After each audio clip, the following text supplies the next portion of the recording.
आज मेरी शादी थी। मेरी माँ रोते हुए मेरे कान में बोली, बेटी, पति के साथ हर हाल में गुजारा करना। मुझे थोड़ा अजीब लगा और मैं रोते हुए ससुराल चली गई। मेरा वहाँ बहुत ही अच्छे से स्वागत किया गया था और मुझे अपने कमरे में ले जाकर बिठा दिया गया। जब मेरे पति कमरे में आए तो उन्होंने मेरा हाथ पकड़कर मुझे शीशे के सामने खड़ा कर दिया और बोले, अपना घूंघट उठाओ। जैसे ही मैंने अपने चेहरे को देखा, मेरी तो चीख ही निकल गई। मेरा नाम सोनम है। मैं इस दुनिया की एक ऐसी लड़की थी जो आज तक अपने चेहरे को कभी शीशे में नहीं देखी थी। जब से मैंने होश संभाला था, मेरी माँ मुझे चेहरे को देखने ही नहीं देती। वह हमेशा मुझे शीशे देखने से मना करती और ना ही कभी आने जाने देती। अगर मैं किसी से मिलना भी चाहूँ तो मेरी माँ किसी से मुझे मिलने भी नहीं देती थी। जब मैं शीशे देखने की कोशिश भी करती तो मुझे माँ अपने कसम देकर कहती, अगर तुमने कभी शीशा देख भी लिया तो उस दिन मेरा मरा हुआ मुंह देखोगी। इसलिए मैंने कभी शीशे को हाथ भी नहीं लगाया था। हालांकि मेरा माँ कहती थी, तुम तो बेहद ही खूबसूरत हो, पूरे खानदान में तुम जैसा कोई नहीं है। तुम बाहर नहीं निकला करो, नहीं तो तुम्हें नजर लग जाएगी। और कभी कहती थी कि तुम तो बदसूरत दिखती हो, इसलिए खुद को छुपाकर ही रखा करो। ये दोनों बातें मेरे समझ में नहीं आती थी। सोचती थी कि माँ किस बात पे यकीन करूं। मेरी माँ मेरे डर से घर के सभी शीशे हटा दी थी। एक भी शीशे मेरे घर पे नहीं लगे हुए थे, इसलिए मैं कहीं खुद को छुपाकर देख न लूं। पर मुझे अपनी माँ की बात माननी थी, क्योंकि इस दुनिया में मेरी माँ के सिवा कोई नहीं था। मैं जब स्कूल भी जाती तो अपने चेहरे को ढककर ही जाती थी, सिर्फ मेरी आंखें ही दिखाई देती थी। और जब अपने घर भी आती तो घर से बिना नकाब के ही घूमती रहती। मुझे आज भी याद है कि जब मैं छोटी हुआ करती थी तो मेरे घर के सभी लोग मुझे तारीफ करते थे और कहते थे कि तुम तो बहुत ही प्यारी हो। पर दिन पर दिन मेरी माँ मुझे बाहर के लोगों से दूर रहने के लिए कहने लगी और घर के शीशे भी नहीं देखने देती। अब तो बस अपने कमरे की खिड़की से बाहर के लोगों को देखती रहती। पर जब लोग वहां से गुजरते तो वो मुझे पीछे मुड़कर अजीब नजरों से देखते थे। मुझे भी लगा, क्या मैं सचमुच बदसूरत हूँ? पर मुझे माँ के बेहद खूबसूरत वाले बातें भी याद आती। मुझे कुछ समझ नहीं आता था कि मैं यूं ही खिड़की पर बाहर के लोगों को देखती रहती। मेरे ही गली से एक सब्जी वाला का ठेला लेकर वहां से गुजरते हुए आवाज लगाने लगा। वह दिखने में एक नौजवान लड़का था और खूबसूरत भी था। मेरी गली से गुजरने वाला सब्जी लेने के लिए आवाज लगाने लगता। ये सुनकर मैं खिड़की पर ही खड़ी हो जाती थी। एक दिन मेरी माँ घर पर नहीं थी। वो मेरा दरवाजा खटखटाया। मैं जब दरवाजे खोली तो वो सामने से बोला, सब्जी लेनी है? तो मैंने हाँ में सर हिला दिया। वह बोला, क्या दे दूं? तो मैंने भी कह दिया, मेरी माँ भी घर पर तो नहीं है, मेरे पास पैसे भी नहीं है।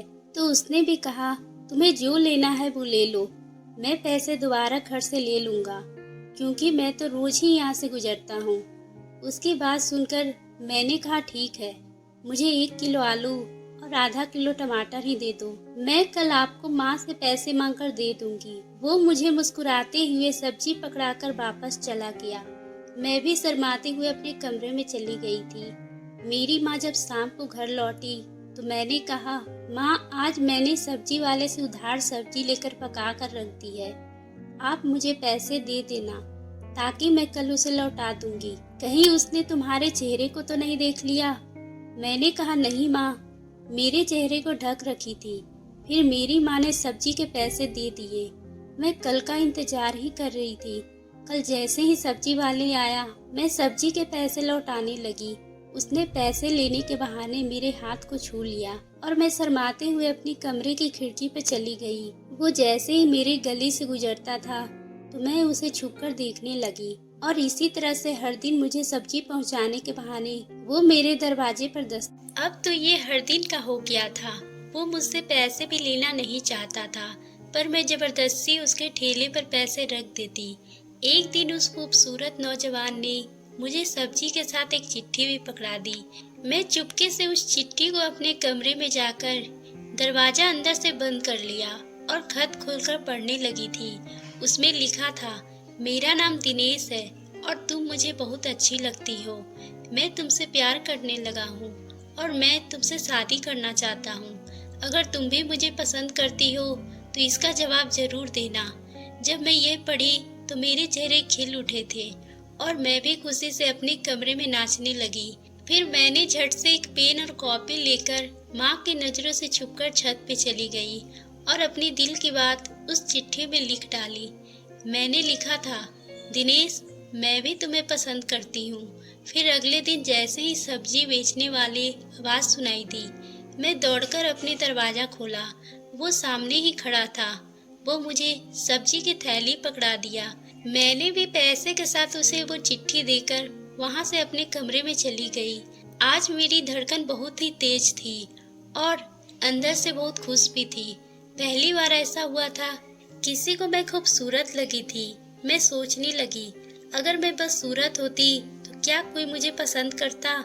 फिर इसी तरह हमारा रोज का प्यार था। ये सिलसिला हर दिन बढ़ता ही गया।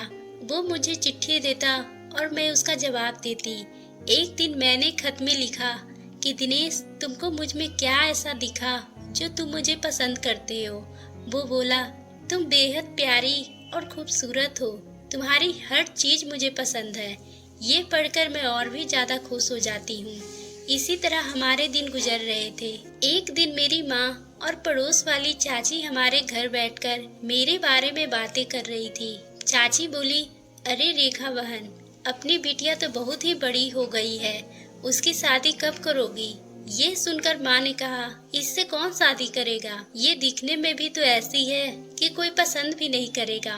तभी चाची बोलने लगी, ठीक ठाक तो दिखती है, कोई न कोई लड़का जरूर मिल जाएगा। अगर बोलो तो मैं कोई लड़का पता करूं? मेरी माँ ने कहा, नहीं नहीं, अभी इसकी शादी नहीं करनी। जब मेरे कानों में ये बात सुनाई दी तो मैं रोने लगी थी और अपने दुपट्टे से अपने आंसू पोंछते हुए चाची को चाय देने चली गई। जब मैं वापस अपने किचन में लौटी तो मैंने सोचा कि मेरी माँ शादी ही करवाना नहीं चाहती, तभी तो वो सभी को मना कर देती है और मुझे घर से भी नहीं निकलने देती। अगले दिन दिनेश फिर मेरी गली में सब्जी बेचने आया था। वो जोर जोर से मेरे दरवाजे के सामने आवाज लगाने लगा, सब्जी ले लो। ये सुनकर मैं दरवाजा ही नहीं खोली क्योंकि मैं बहुत ही ज्यादा उदास थी। माँ की बातें भी मुझे रह रह की याद आ रही थी। इसी तरह 2-3 दिन गुजर गए थे। एक दिन माँ घर पे नहीं थी और दिनेश मेरे दरवाजे पे सब्जी बेचने आया था। वो दरवाजा खटखटाया तो मैंने उससे कहा, आज मैं सब्जी नहीं लूंगी। वो मेरे पास आ गया और कहने लगा, क्या हुआ है? तुम मुझसे बातें क्यों नहीं कर रही हो? कोई बात है क्या? मुझे बताओ। मैं रोते हुए कहा, अब मैं तुमसे बात नहीं करूंगी क्योंकि मेरी माँ मेरी शादी ही नहीं करवाना चाहती। तो फिर मैं किसी लड़के से बात क्यों करूं? मेरी बात सुनकर बोली, एक बार माँ से बात करके देखो, सब ठीक हो जाएगा। और वह वापस अपने सब्जी के ठेले को दूसरी गली में लेकर चला गया। मैं भी अपने दरवाजे को बंद करके दिनेश के बारे में सोच रही थी। मेरा किसी काम में मन ही नहीं लग रहा था। मैं उस दिन हर पल उदास रहने लगी थी। तभी मुझे दिनेश ने एक चिट्ठी भेजी। उसमें लिखा था कि एक बार अपनी माँ से ये कहकर देखो कि मैं तुमसे शादी करना चाहता हूँ। अगर वो मान जाती है तो ठीक है, और अगर नहीं मानेगी तो हम दोनों भागकर शादी कर लेंगे। ये पढ़कर मैंने उसे जवाब दिया और उसमें लिख दिया था कि माँ हमारी शादी नहीं होने देगी, इसलिए हम दोनों भागकर ही शादी करेंगे। कल रात को मुझे मेरे घर से ले जाना, मैं तैयार रहूंगी और रात के समय हमें कोई देखेगा भी नहीं। और जब माँ सो जाएगी तो मैं अपने छत से एक गली में उतर जाऊंगी और फिर हम दोनों मिलकर भाग जाएंगे। ये प्लान मेरे और दिनेश के बीच ही था। ऐसे ही दोपहर के वक्त गुजर चुके थे और रात होने वाली थी। माँ भी खाना पीना खाकर अपने कमरे में सोने चली गई और मैं जल्दी से अपने सामान को पैक कर लिया था। बस रात होने का इंतजार कर रही थी। तभी रात को तकरीबन 12 बज रहे थे। मैं अपने छत पे चली गई और एक साड़ी के सहारे में गली में उतरने ही वाली थी। तभी पड़ोस वाले लड़के ने मुझे देख लिया था। वह चिल्लाने लगा। ये देखकर दिनेश वहाँ से भाग गया और मैं उस लड़के के सामने ही खड़ी थी। वो बोलने लगा, तुम इस तरह घर से क्यों भाग रही हो? तुम्हें शर्म नहीं आती? तुम अपनी माँ को इस तरह बदनाम करके किसी लड़के के साथ भाग रही हो। लोग तुम्हारे माँ पे ताने कसेंगे और कहेंगे कैसे बेटे पैदा की है जो बिना बताए ही भाग रही है। मैं वहीं पर रोने लगी थी। वो लड़का मेरी हाथ को पकड़कर मुझे खींचते हुए मेरे घर ले गया और मेरी माँ को चिल्लाकर कहने लगा, चाची ये रही आपकी बेटी, यह किसी लड़के के साथ भाग रही थी। मेरी माँ ने जब सुना तो वो गुस्से में मुझे मारने लगी और मुझे सुनाते हुए कहने लगी, अब इस लड़की से कौन शादी करेगा? मेरी तो किस्मत ही खराब थी जो मेरी बेटी को पैदा की। ये तो मुझे किसी के सामने मुंह दिखाने के काबिल भी नहीं छोड़ी। मैं चुपचाप वहीं पर बैठी माँ की बातें सुन रही थी। उसी समय एकदम गुम पड़ गई थी क्योंकि दिनेश मुझे छोड़कर भाग गया था। अब मुझे दिनेश से नफरत होने लगी थी। वो मुझे अगर सच्चा प्यार करता तो मुझे इस हाल में छोड़कर नहीं जाता। मेरी माँ अपने कमरे में जाकर जोर जोर से रोने लगी थी। तभी वह लड़का मेरी माँ को समझाते हुए कहने लगा, चाची आप चिंता ना कीजिए, इससे मैं शादी करूँगा। ये सुनकर मेरी माँ खुश हो गई और अगले ही दिन अपने घर पे बुलाई। मैं यूं ही प्यार के गम में डूबी हुई चुपचाप अपने कमरे के बेड पे लेटी हुई थी। उसी समय मेरा कुछ समझ नहीं आ रहा था कि मेरे साथ क्या हो रहा है। अगले दिन जब सुबह हुई तो मेरी माँ शादी की तैयारी में लगी हुई थी। मुझे इस हाल में देखकर कहने लगी, चुपचाप इस लड़के से शादी कर लो, नहीं तो तुम मेरा मरा हुआ मुंह देखोगी। मैं माँ की बात सुनकर और भी ज़्यादा रोने लगी थी। अब मुझे प्यार पर से भरोसा ही उठ गया था। जब वो लड़का आया तो मेरी माँ ने मेरी शादी उसे जबरदस्ती करवा दी। वह मुझे विदा करके अपने घर लेकर चला गया। वहाँ मेरा स्वागत तो अच्छे से किया गया, पर जब मैं कमरे में बैठी हुई थी उसी वक्त मेरा पति आया और मेरा हाथ पकड़कर शीशे के सामने खड़ा कर दिया और कहने लगा, अपना घूंघट उठाओ। जब मैं शीशे से अपने चेहरे को दिखा तो मेरे तो होश ही उड़ गए क्योंकि मेरा चेहरे पर एक काले निशान थे जिसके कारण मैं एकदम बदसूरत दिख रही थी। मेरे कदम ये देखकर पीछे होने लगे थे और मैं बेड पे चुपचाप बैठकर रोने लगी। वह मेरे पास आकर बैठ गए और मुझे चुप कराते हुए कहने लगे, मैं नहीं चाहता था कि तुम्हें इस तरह से तुम्हारे चेहरे की सच्चाई पता चले। मैं तुम्हें अंदर से मजबूत बनाना चाहता हूँ। मैंने रोते हुए पूछा, आपने ऐसी शक्ल होते हुए भी मुझसे शादी क्यों की? उसने मुझसे कहा, तुम बहुत ही अच्छी और प्यारी लड़की थी। मैं तुम्हें बहुत सालों से प्यार करता हूँ। तुम्हारे पहले चेहरे ऐसे नहीं थे, किसी दवा की वजह से हुई है। मैं उनकी बातों पे यकीन नहीं कर रही थी। उन्होंने मेरा हाथ पकड़कर मेरे घर मेरी माँ के पास ले गए।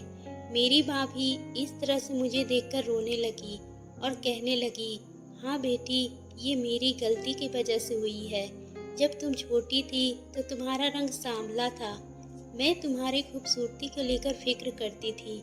तुम्हारे रंग को साफ करने के चक्कर में मैं तुम्हारे चेहरे पर एक ऐसी क्रीम लगा दी जिससे तुम्हारे चेहरे की स्किन जल गई।